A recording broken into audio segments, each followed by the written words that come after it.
साथीहरू आज हामी रेस्पिरेटरी हिस्ट्री टेकिङ गर्दा डकुमेन्टेसन फ्रेमवर्क कस्तो खालको हुनुपर्छ भन्ने बारेमा चर्चा गरिरहेका छौँ। नमस्कार साथीहरू, तपाईहरुलाई हेल्थ केयर च्यानलमा स्वागत छ।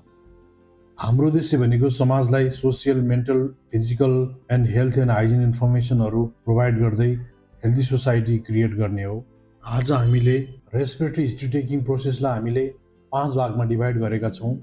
यसमा फर्स्ट छ हिस्ट्री अफ प्रेजेन्टेड सिम्टम्स, सेकेन्डमा पास्ट मेडिकल हिस्ट्री, थर्डमा ड्रग्स एन्ड एलर्जिक हिस्ट्री, फोर्थमा सोसियल एन्ड फ्यामिली हिस्ट्री र फिफ्थमा सिस्टमिक रिभ्यू। यसैको फ्रेमवर्कमा हामीले आज यसलाई डिस्क्राइब गर्ने कोसिस गर्नेछौँ। फर्स्टको history of present symptom or इलनेसको बारेमा छलफल गर्दा हामीले स्पेसिफिक रेस्पिरेटरी सिम्टम्सको बारेमा चर्चा गर्नेछौँ, जस अन्तर्गत breathlessness is the most important सिम्टम्सको रूपमा हामी पाउन सक्छौँ।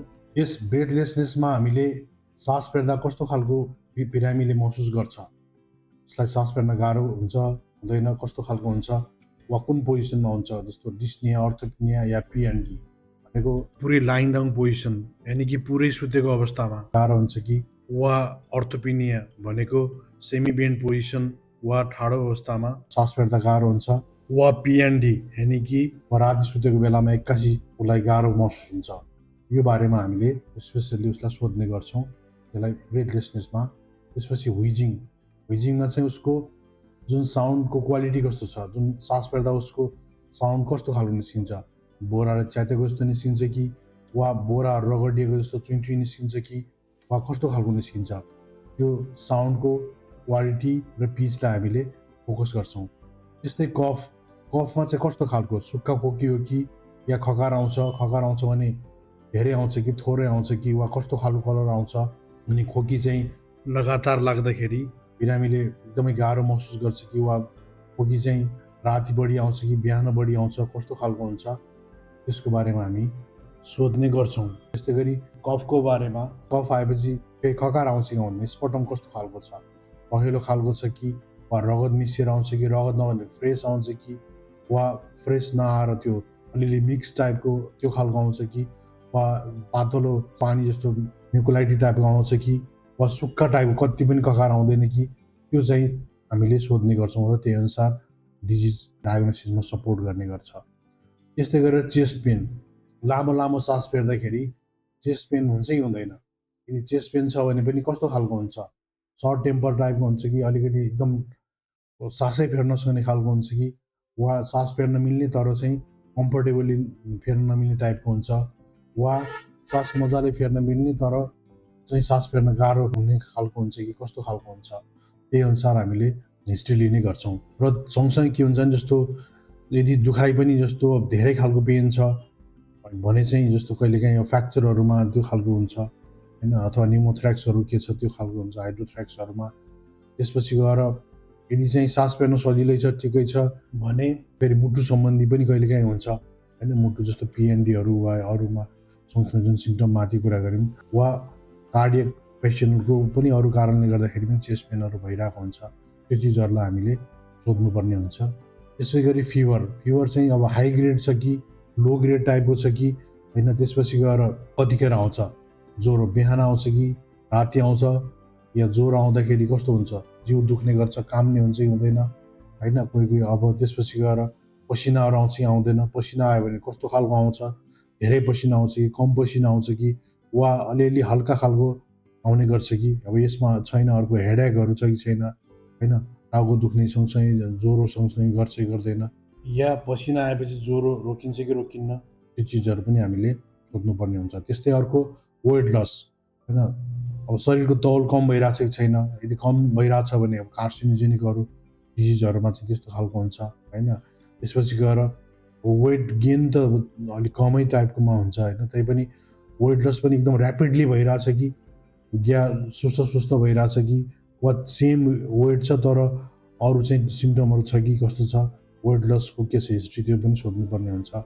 अर्को स्लिपिनेस भनेको राति निन्द्रा लाग्छ कि लाग्दैन, अब रातभरि खोक्ने पेसेन्ट हुन्छ त्यस्तोलाई राति निन्द्रा लाग्दैन होइन, त्यस्तो खालको चाहिँ सुत्नै नसक्ने वा सुत्दाखेरि पनि लाइङ डाउन भनेको पुरै बेडमा लामो भएर सुत्न नसक्ने अनि अलिकति सेमी बेन्ड टाइपको गर्नुपर्ने, त्यो खालको छ कि किनभने सास फेर्न गाह्रो हुन्छ, लङ्समा के हुन्छ थकारहरू भरिएको हुन्छ, पिपहरू भरिएको हुन्छ, त्यस्तो पेसेन्ट राम्रोसँग सोध्न सक्दैन।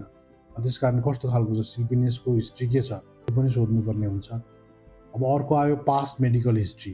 यसमा अब रेस्पिरेटरी डिजिजहरू जस्तै निमोनियाहरू, सानोमा निमोनिया भएको छ भने पछिसम्म पनि त्यस्तो खालको फोक्सो सम्बन्धी रोगहरू लाग्ने सम्भावनाहरू हुन्छ। त्यस कारण पास्ट हिस्ट्री निमोनियाको छ कि छैन, वा ट्युबरक्लोसिसको हिस्ट्री के छ होइन।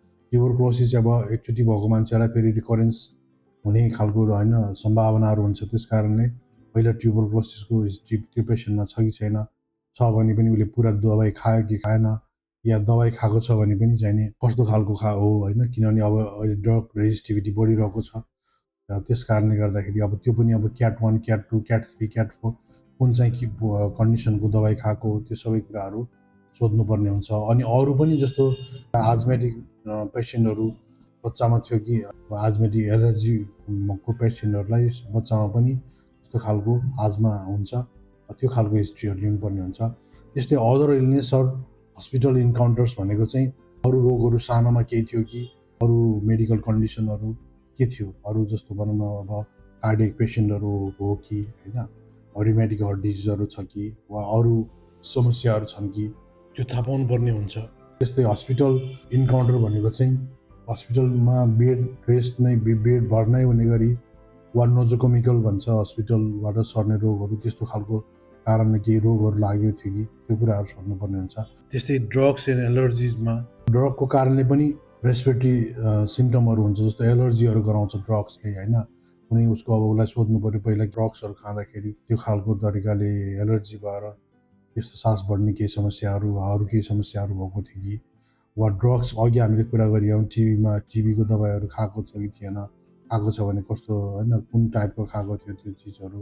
त्यस्तै गरेर अनि अब के दबाई खाँदाखेरि चाहिँ यस्तो खालको सास बढ्ने समस्याहरू आउँछ, वा कुन कुन खाँदाखेरि रिलिफ भएको फिल गर्नुहुन्छ, त्यो चिजहरूलाई सोध्नुपर्ने हुन्छ। त्यस्तै अब एलर्जिक पोलन्स भनेको चाहिँ जस्तो अब गाउँघरमा या अन्यकोमा जस्तो भनौँ न धानको खेतहरूको वरिपरि त्यो होइन काम गर्ने मान्छेहरूको चाहिँ अब अथवा घरको वरिपरि त्यस्तो खालको खेत बगैँचाहरू या त्यस्तो छ भने त्यसको जुन परागहरू आउँछ पोलन्सहरू, त्यसले पनि सास बढ्ने एलर्जी बनाउने गर्छ र सास बढ्छ। त्यस्तै पेट्स भनेको जस्तो कुकुरहरू, बिरालोहरू, यिनीहरूको जुन भुवाहरू हुन्छ त्यसले एलर्जी गरेर सास बढ्ने सम्भावना हुन्छ। त्यस्तै डस्ट भनेको अब धुलो धुवाँहरू, जस्तै गाउँघरमा के हुन्छ काम गर्ने अब महिलाहरू स्पेसली ग्यासहरू यताउता हुँदैन, अनि उहाँहरू चाहिँ अब खाना बनाउनुहुन्छ दाउरामा, त्यसपछि आफैले चाहिँ घर बढार्नेदेखि लिएर यताउता सबै काम गर्नुपर्ने हुन्छ।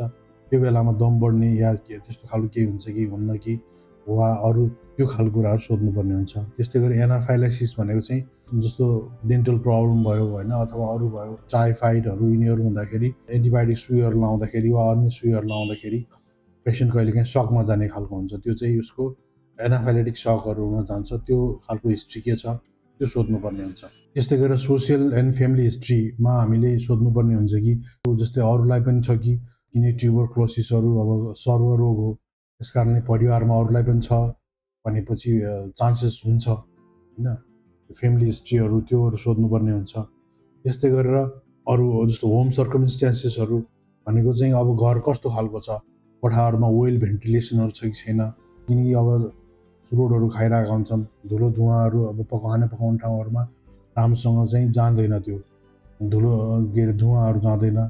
अनि त्यसपछि कहिलेकाहीँ अब जुन घरको बनावट हुन्छ उताबाट हावा घरतिर आउने खालको पनि हुन्छ कि पोलन्सहरू, यिनीहरू त्यो खालको डिरेक्सन कस्तो खालको के छ त्यो चिजहरू सोध्नुपर्ने हुन्छ।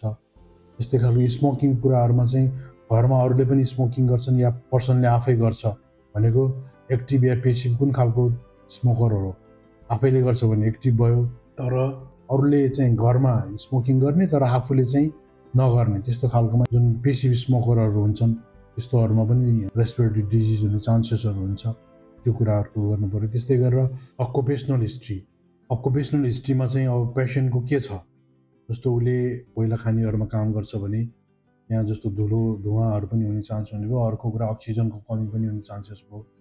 त्यो मेटल फ्याक्ट्रीहरू, त्यही गरेर कटन फ्याक्ट्रीहरू, यिनीहरूमा के हुन्छ धुलो धुवाँहरू ज्यादा हुन्छ। त्यो कटन फ्याक्ट्रीहरू यिनीहरूमा चाहिँ धुलो धुवाँ ज्यादा भएको हुनाले दमहरू यिनीहरू हुने चान्सेस ज्यादा हुन्छ भने जस्तै मेटल फ्याक्ट्रीहरूमा चाहिँ के हुन्छ भने उनीहरूले मेटलहरू लिने गर्छन् रेस्पिरेटरी सिस्टमबाट।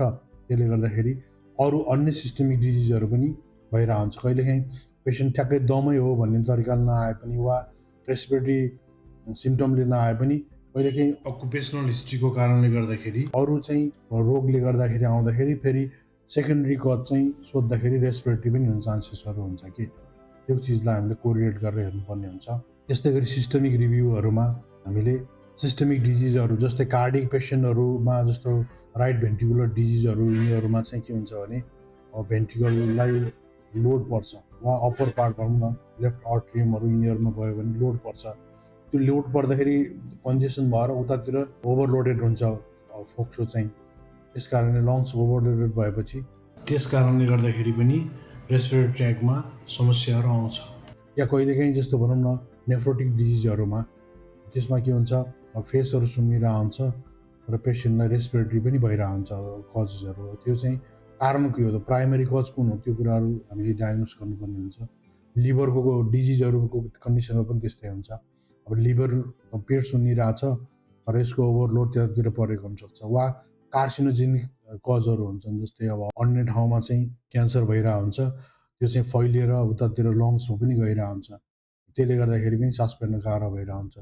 त्यस कारणले अरू चाहिँ हामीले सिस्टमिक डिजिजहरूलाई पनि हामीले सँगसँगै रुल आउट गर्नुपर्ने हुन्छ। अनि risk factor for long diseases, अब रिस्क फ्याक्टरहरूको के छ भनेको चाहिँ हामीले जस्तो प्याथोलोजिकल कन्डिसनहरूलाई अब त्यसले कम्प्लिकेट गर्न सक्ने होइन, केले गर्दाखेरि अरू बढ्नु जस्तै भनौँ न टोब्याको स्मोकिङहरू भयो होइन, एयर पोलन्सहरू भयो, एलर्जिजहरू भयो, अकुपेसनल रिस्कहरू भयो, यिनीहरू चाहिँ रिस्क फ्याक्टरमा आउँछ। त्यो रिस्क फ्याक्टरहरूको के छ कन्डिसन होइन छ भने अब किनभने काउन्सेलिङ गर्नुपर्ने हुन्छ पेसेन्टलाई, त्यही अनुसार उसलाई अवेर गर्नुपर्ने रिस्क फ्याक्टरहरूको बारेमा पनि हुन्छ। त्यस कारणले रिस्क फ्याक्टर हिस्ट्री पनि हामीले छुटाउनु हुँदैन।